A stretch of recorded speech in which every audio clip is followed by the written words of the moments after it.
เช้าเช้าเช้าวันนี้ครับผมอากาศแจ่มใสเช้าวันที่2เมื่อวานนี้ประมาณเลยครับผมวันที่1ก็เหมือนเดิมนะครับผิดพลาดเหมือนเดิมไม่มีโชคเลยเนาะสุพรรษาครับผมเอาอ้อยมาฝากเช้าครับผมบานๆเพิ่มน้ำตาลให้กับสาวสวยสักหน่อยแซ่บบ่เนาะท้องกลมเลยนะครับอิ่มเหมือนเดิมเพิ่มเติมก็อิ่มอ้วนกว่าเดิมอีกนะครับอยู่ที่บ้านพักผ่อนไม่ได้เดินไปไหนกินแล้วก็นอนแซ่บบ่แซ่บบ่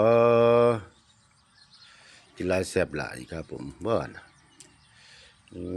ดูใกล้ๆสาวสวยเป็นยังไงไม่ได้อาบน้ำเช้ายังอาบสายๆหน่อยครับผมดื่มน้ำด้วยอาบน้ำควรแซ่บหลายก็แล้วแกจะสาวสวยนะครับ